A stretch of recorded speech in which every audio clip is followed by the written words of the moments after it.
Our agency was founded on the principles of dialogue, which help us find common ground, and the principles of democracy, which is that everybody has a voice at this table.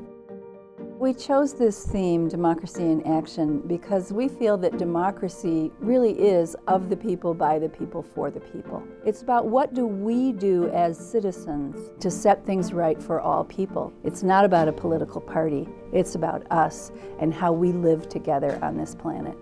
We've chosen this group of honorees because of the wide diversity of their contributions to our community. We wanted to have a wide demonstration of the many different strands that make up a democracy, represented by people in our midst, in our community, who have lifted us all up because of their work. Affirmed dignity to me means continual respect for where a person comes from, what the person's ideas are, engaging in conversation with respect. Access to the community, government instruments, education, and respect. Those are fundamentals to building democracy, and that's what Interfaith Works does.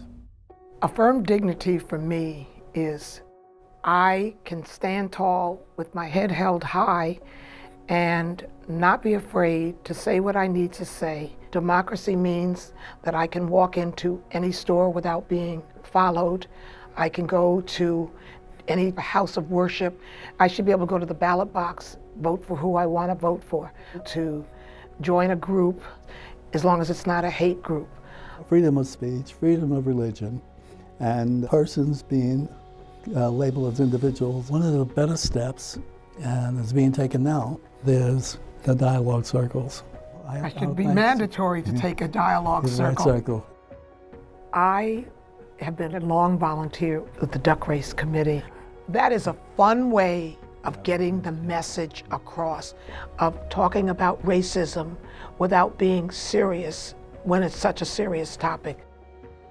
Voting is the tool that we have that many others don't have.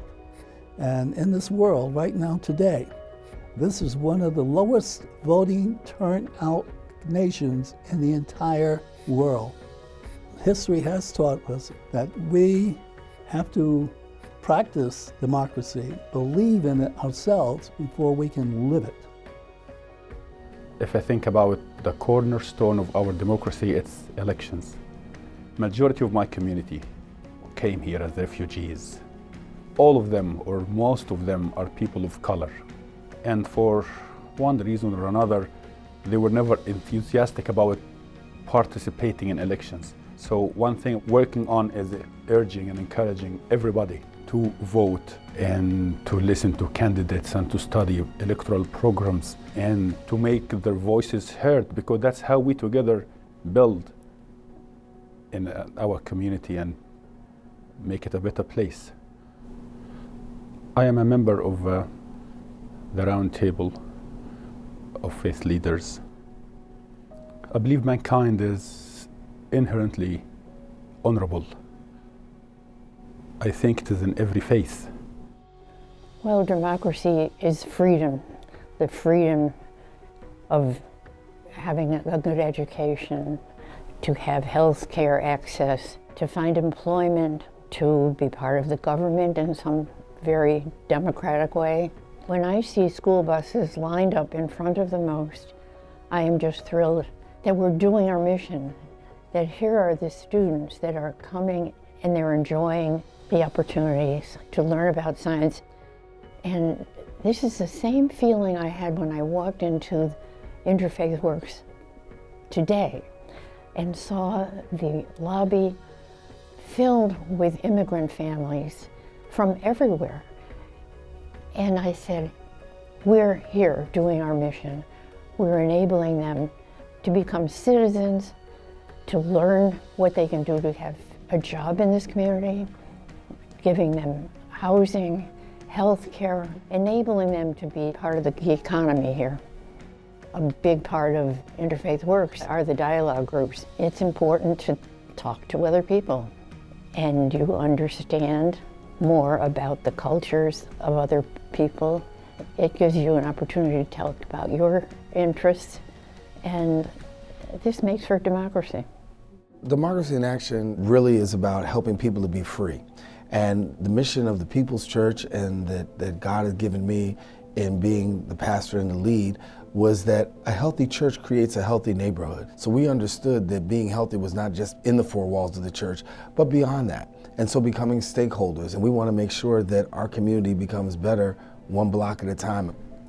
My work in broadcast media, both in television in the Bronx and also here in iHeart 620 on the radio, is really about giving people a voice. The scripture says our people perish for a lack of knowledge. I translate that to exposure. When you know better, you do better. And so having the opportunity to interview people, to hear their perspectives, to share their perspectives, really makes a difference to those who are hearing and watching.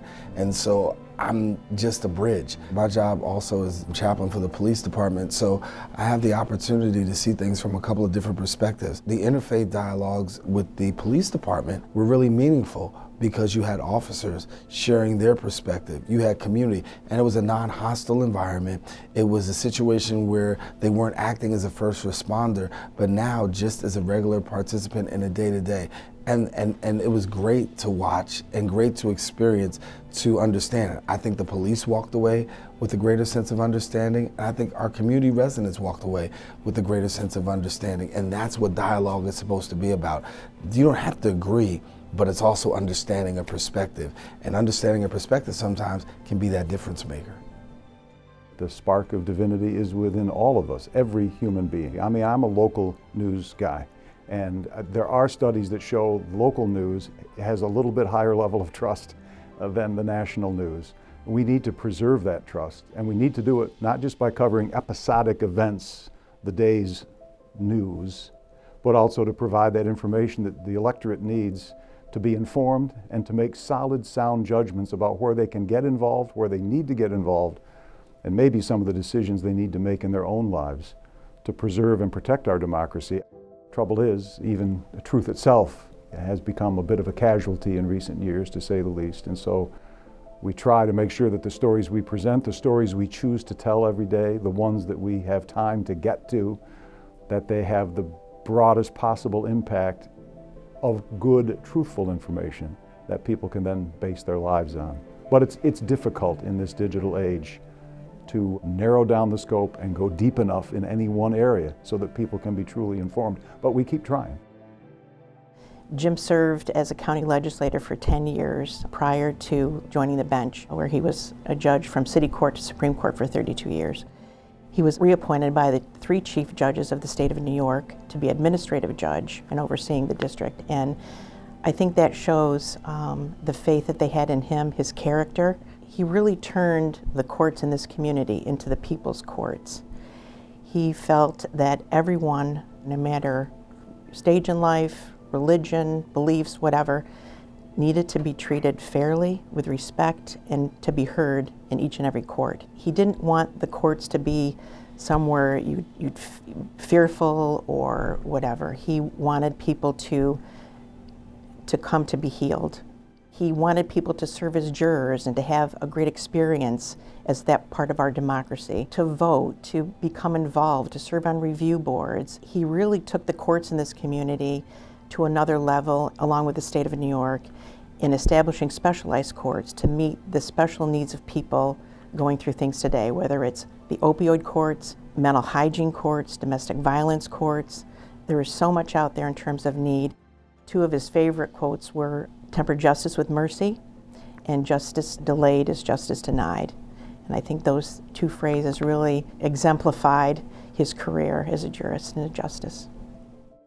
When I hear the phrase affirm dignity, what I equate it to is action. What I appreciate about Interfaith Works is something that I take pride in doing myself as mayor, which is its ability to bring people together, to have meaningful dialogue, and to ensure that everyone that is sitting around that table has a voice and is truly heard. And so whether we're dealing with issues like how to handle Columbus Day, or whether we're trying to enhance dialogue and relationships between the police and the community, Interfaith Works is always a partner when we need them to, again, help bring people to the table, to have meaningful dialogue, and ultimately to enact positive change in the community. I was blessed as a child to be surrounded by people that were very active in their community and active in democracy and true believers in what democracy represents. So whether it was just volunteering for community organizations, working in social service, working in healthcare, working in schools and education, all of those functions are critical to a true, fully functioning, successful democracy. And being surrounded by people that were so active in our democracy, it was inspiring to me. When I look at Interfaith Works, I look at it as an organization that is constantly and consistently bringing positive change to our community, affirming the dignity of all that live in the community. If I can be seen as supportive of that mission and supportive of those that we're all serving, then that's something that I'm very proud of. I am really honored to be among the group of other people who have been chosen, and I look at it as an opportunity to talk about my admiration for this organization. It's almost beyond words what it means to me. One of the greatest honors of my life. Yet, it means more responsibility. He would say, "This is not my award.